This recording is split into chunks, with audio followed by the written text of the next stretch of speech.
Hi, Dr. Regan Robertson, CCO of Productive Dentist Academy here, and I have a question for you.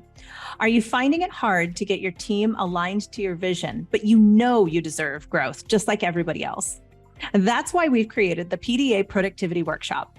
For nearly 20 years, PDA workshops have helped dentists just like you align their teams, get control of scheduling, and create productive practices that they love walking into every day. Just imagine how you will feel when you know your schedule is productive, your systems are humming, and your team is aligned to your vision. It's simple, but it's not necessarily easy. We can help. Visit productivedentist.com/workshop. That's productivedentist.com/workshop to secure your seats now. Even if you're a mediocre or above average dentist, the question is, okay, so Pareto principle, how do you practice up? And the first few hours of practice gets you good enough, but that's where most people stay, is what the book says. The key is to practice that 80% more just to get the last little bit of juice out of the squeeze. And that's tough because most of us don't want to do that. Welcome to the Everyday Practices Podcast. I'm Regan Robertson, and my co-host, Dr. Chad Johnson, and I are on a mission to share the stories of everyday dentists who generate extraordinary results using practical, proven methods you can take right into your own dental practice. If you're ready to elevate patient care and produce results that are anything but ordinary, buckle up and listen in.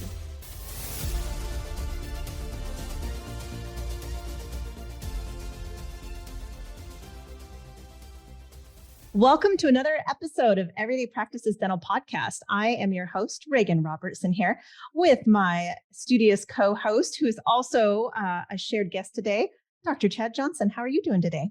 I'm doing well, Regan. Great to see your face. It's too bad the rest of the listeners won't have that privilege. That's right. I've got my curly hair down, my beautiful red on, and you've got the complimentary blue. Lady in red is dancing with me. You know what's really nice about that is that most people might not know that you are an accomplished singer. No, musician, but not singer. But I've heard you sing. That's true. You can sing. I can hold a tune. It's not pretty, but I can hold a note. So in my opinion, it is pretty, and it's a perfect segue into our episode today in a very roundabout way. Sure. We're reviewing and kicking off the 20-book series with Chad, and this book is Talent Is Overrated by Geoff Colvin. Yep. And one of the great benefits of knowing you over the years, and I've mentioned it on podcasts before, is you have this innate ability to adopt a particular skill with what looks like to me on the outset with a lot of ease. So when I say that, listeners, Chad can speak 4 languages. He can play. Do you play multiple instruments? I have, yes. Yeah, multiple instruments. But yes. Well, I'm going to tie this together really, really well here in a minute. Exactly. For the point, I'll be like, yes, I do. And you've done the triathlons before. You really just seem to be very disciplined and seemed on the outset to pick things up easily. And to some people, I think it may make them scratch their heads. Like, are you smarter than everybody else? Are you naturally more gifted or talented than other people? What is it that makes? And this book talks about that, right? It completely focuses on it. And as soon as I read it, I thought, oh my goodness, this is how you got to where you are today. And where I tie this together is I've played 2 instruments as well. I've also gone down the path of multiple languages as well, but there's a difference. I didn't stick to them. I did for years on a few of them, but I didn't stick to them. And and it doesn't mean that I was any necessarily less qualified than you were. So I'm really excited to go over this book with you and talk about, this was your number 1 book that you wanted to go over with it. So to me, as I read it, I thought, this is your formula. And I don't know if it was inherent to you or not, but that's how I see you adopting some of these principles in the book. Yeah, believe it or not, there wasn't much strategy to it. It was just the first on the list. And I had said it last week that this was going to be our book. So it wasn't that this is the anchoring theme. But we did want to talk about 3 major lessons. And so I mean, do I just spill the beans and then we go into each one, kind of what the three are? How do you want to do Yes. that? Spill the beans, get to the heart of it. We Yep. are providing very punchy, powerful podcasts. Yep. And this is like a Cliff's Notes Yeah, of this book, exactly. I think. Yeah. So 3 lessons. Number 1, practice and experience aren't the same thing. Number 2, when you start practicing deliberately as a child, you will have 3 big advantages. And then the subpoint to that is, well, we're not children, so how else does that work? And so seize the day, just, today is the youngest you'll ever be. And point number 3, you can let your inner drive develop over time by forcing yourself to practice. So back to point number 1, practice and experience are not the same thing. So the book talks about a bunch of musicians and how much time was spent, and that there's been studies showing 10,000 hours. And I think that's Jim Collins' Good to Great, if I remember right. And he basically, this guy's got a contrarian point of view, and he's like, listen, Tiger Woods became Tiger Woods and Mozart became Mozart because his dad, both of them, he correlates the 2 of them together a lot. Both of their parents, their dads, were domineering and forceful in creating those environments and characters and everything like that, that made them into the stars that they were. He also counterpoints. He's like, it's not 10,000 hours. It needs to be 10,000 good hours. But he's like, a musician, if they spend 2,000 or 3,000 hours a year playing an instrument, that they'll keep on doing that their whole career and keep on getting better and better. And 10,000 hours was at the age of 20 when these people were studied. So what about 30-year-olds? What about 50-year-olds and stuff like that? So the 10,000 hours is somewhat arbitrary. It's a good point, but I don't think his point is that the point doesn't just stop there. Well, it's interesting to think about, even from a child's perspective, getting over that hump of really enjoying the journey or the process to it. So a lot of times I think we just want to be experts out of the gate, but we forget all of this, the discipline and the steps that it takes to get up to that. And in this first particular lesson, practice and experience not being the same thing. I remember there were certain times of my career where I felt like, I'm doing this, but I don't know if this is really improving my path. For example, when my first career out of school, what I really pushed myself to be was I didn't want to be just a great graphic designer. I wanted to be like the best graphic designer. And it was innate in me. I started practicing in high school. And then after I graduated, every spare minute, like either I was playing computer games or I was designing, and I would design. I had nobody to design for, Chad. So I would practice. I would pick a topic like cat food, and I would do fake advertisements for cats. I just couldn't stop, and it compelled me forward. And I didn't realize at the time that was really good practice. I followed the people that I really looked up to. I got the books with the tutorials in them. And then when YouTube came out, I looked at YouTube videos and tutorials. So I just always practiced, but it was always with this one singular goal. Whereas as my career grew and some of my responsibilities increased, I didn't always have that drive and that knowledge that what I was learning was actually putting me on the path that I wanted to be on. And I kind of felt like this example that you shared, you can make 20 pizzas for 20 years and they still might be crappy pizzas. Another example is apple pies, because I was an apple pie baker, for any of you who didn't know that. I did actually. Yeah, it's only as really good as the recipe is. I mean, once my talent was developed, you could still make a crummy apple pie if the recipe isn't very good. Yeah. So I can completely the same thing, relate to that. You've heard some people in our industry will say, with a combined experience of over 80 years in this dental office. And it's just, and you might be thinking, oh, brother, we all want to think that it matters, and it hopefully should matter, but it doesn't necessarily mean that just because you've spent more time in it that you've improved. And herein lies the juicy crux of this, because you need the 10,000 hours. So you do need quantity, but it has to be quality 10,000 hours. It has to be, or in Talent Is Overrated, deliberate. Yep. So he talks about the experience trap, and loosely the quote was, while companies typically value experienced managers, rigorous studies showed that managers with experience did not produce higher quality outcomes. And so, like if you were hiring, he goes in, it's, the great thing about books is they've got examples of companies that hired the best people, but did they actually achieve that? Or someone else that didn't have any experience with, there was a car recall that they were going to do. And they hired someone that had never done car work or recalls, and they nailed it, because he knew the job. And so that was just kind of interesting. It's not necessarily a direct correlation. Now, over time, there are cases for that, but he's like, what did he call it? That there's a divine spark, for the people that say it's purely nature, that he kind of disagrees with that. And which is good news for some of us normal kind of people with a positive work ethic kind of mentality. Because as you said, Regan, it's just like, how did that make me click? And it was just because I've always been willing to be like, no, I'll out practice, or I'll out try the smarties and do better in the long run.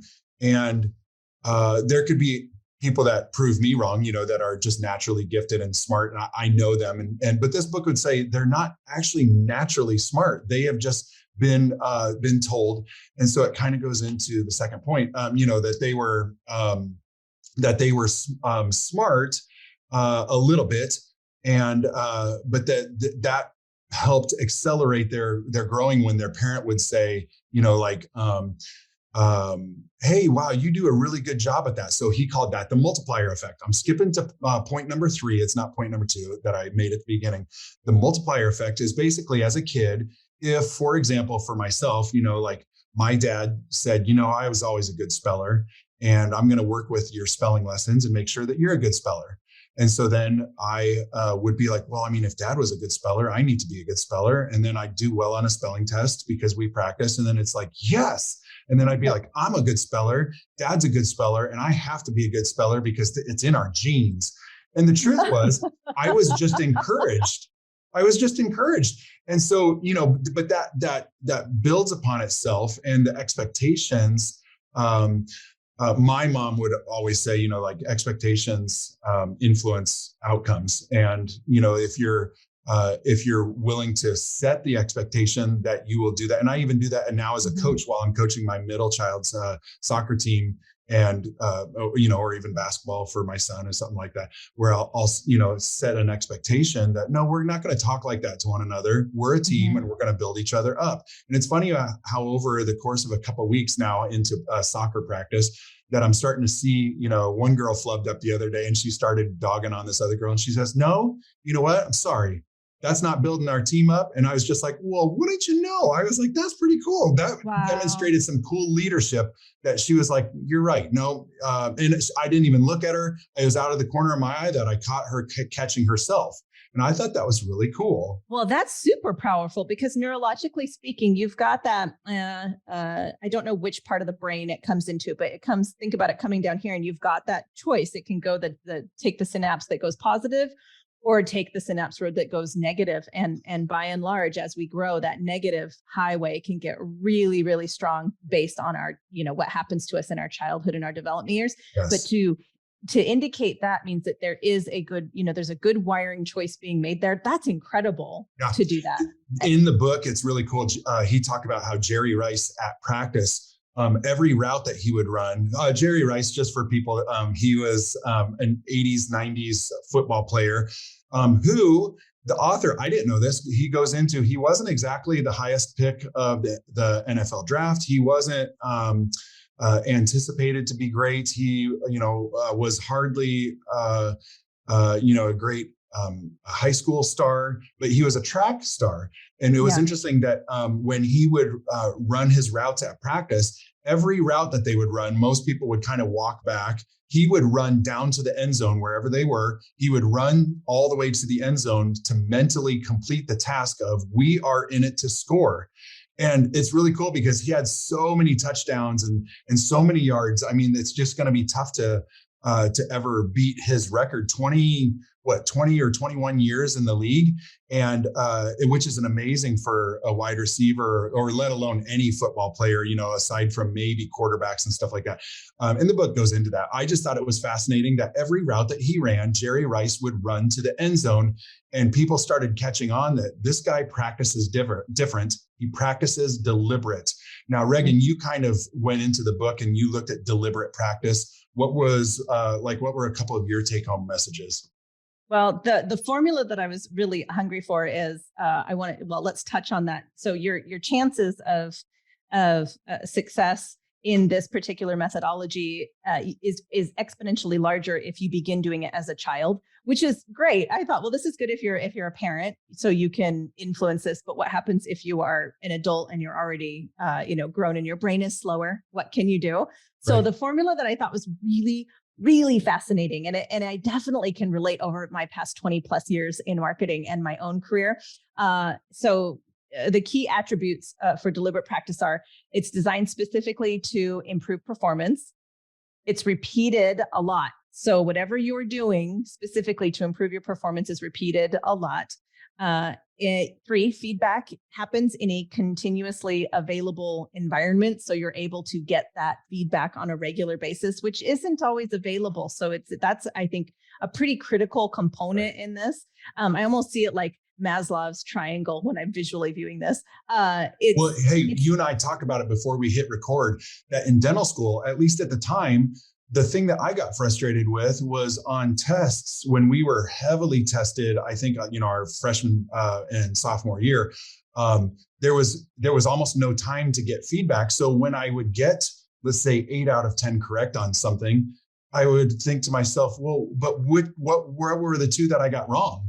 Now I'm less confident in the other 8 because I go, well, there's a chance that one of those 2 are and then the ones that I got wrong, I'll never know which ones those were. And I really I remember still as 20ish years ago thinking how frustrating is it that we move on to the next test tomorrow because I don't have any time to learn from it. And I guess the rest of my career, I'll never know, what cutting angle mesial marginal trimmer is supposed to be at, because I get, and it's stuff that you can look up, but there's other stuff where I'm like, this is kind of foundational, but it's almost so fast, so much learning that I was just like, who knows what I got wrong? We can't ever stop and go over it. And wouldn't that be awesome to do that? Which is why, for example, in Duolingo on the language app, because you mentioned the language stuff, that they give feedback, and it's you can always, any given day or week or month, you can click on, I want to basically practice just my mistakes. They keep track of which ones you made mistakes over, and they repeat that lesson, and just the ones you got wrong. And that's kind of cool because then you're always sweeping up. I had my sweeping up. That's the best explanation. Sweeping it up. So that way you have full comprehension. So my in high school, I really loved the lessons that the life lessons that I learned from basketball. And here's one that was even off the court.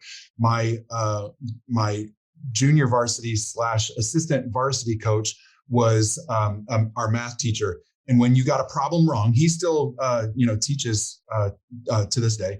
And when you get a problem wrong, you had to go back and correct it. The assignment was not complete until you got 100% on all of your assignment. And that was every day, so like if you got behind, you couldn't just get by with doing 70%. He'd be like, that's good. Now the other 30% is due tomorrow again. And if you get 80% of that 30%, you'll have more to make up, and so you better do it right the first time. And if you don't, that's fine. You'll just have to redo it, and you'll redo it, because it's also fundamental that you have to carry that on. And those were really good lessons for me, because at first you go, oh man, then you realize, wait a second, I need to have grit and do it right the first time. And if I don't, I need to learn why I didn't do it right. So that way I can move on to the next part. Because how do you get to the 10th lesson or the 100th lesson within that, pre-algebra, algebra, geometry stuff, and not have the foundational work. And so there've been a few, those are just a couple quick examples of through my life, through everyone's life.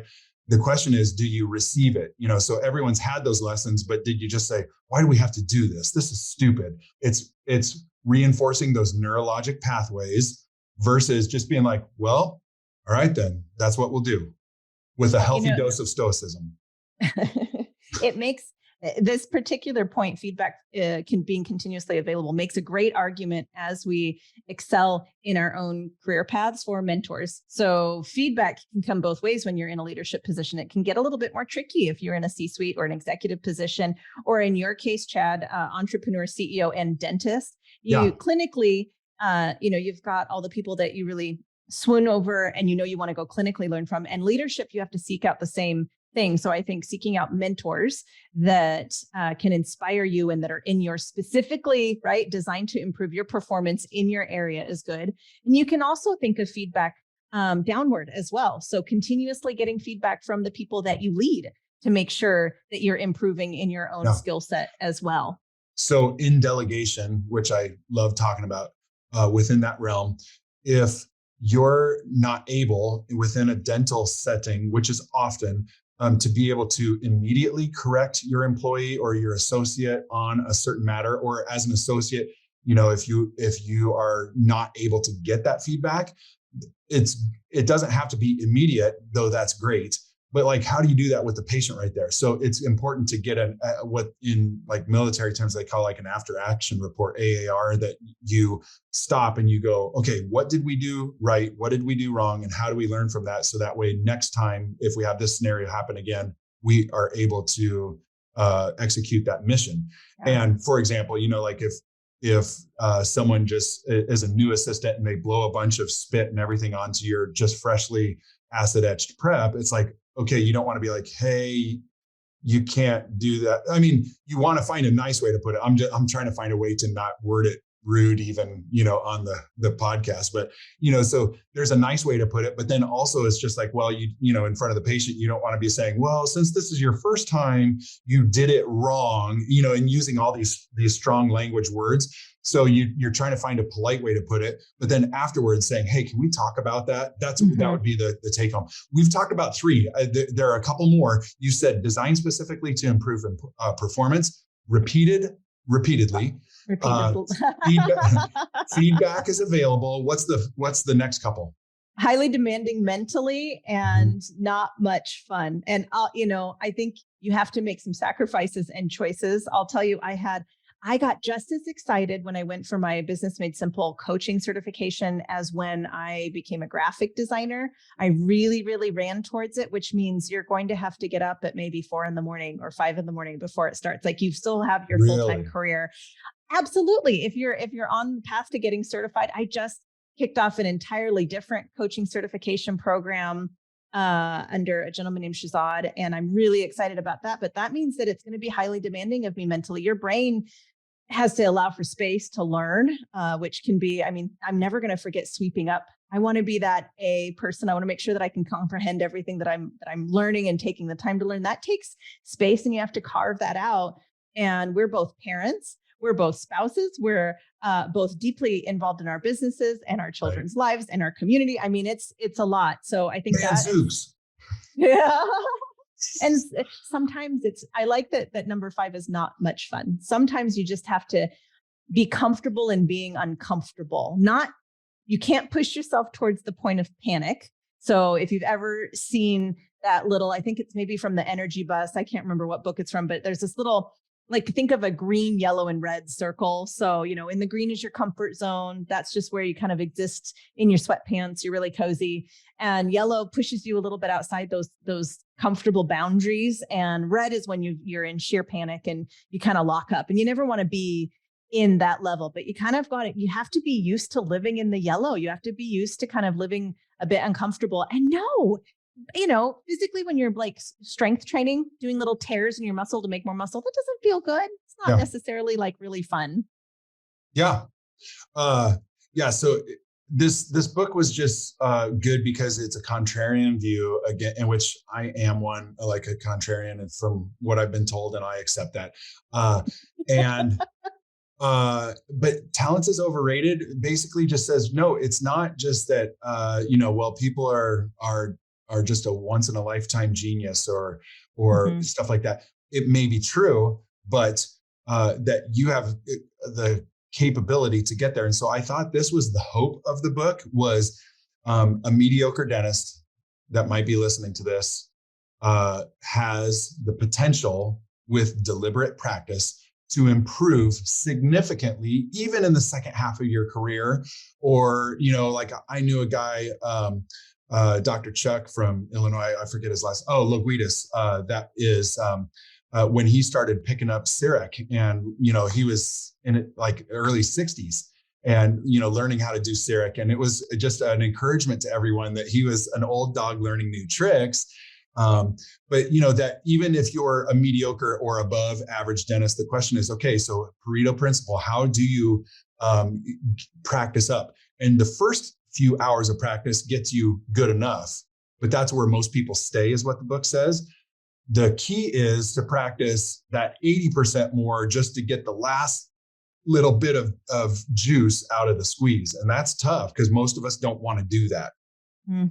And it can be hard to encourage, I think, as a parent or even yourself. And that actually wraps back around to what I was talking about earlier in playing instruments. I played instruments in school. I loved it. And I thought it was fun, but it wasn't a huge passion for me. There were other areas that I wanted to develop. And so I think we can give ourselves a little bit of grace and use that as an indicator. You've got to be self-motivated and know yourself enough to know when it's time to push yourself and go as far as you can, kind of like the artistic route for me. I wasn't going to give it up for anything. So I had a strong belief that I was going to be successful at it. Just like I have a strong belief now that over the next 10 years, I will be an absolute master at communicator. I just won't give it up. It's like a dog with a bone. But if you're kind of meh about it,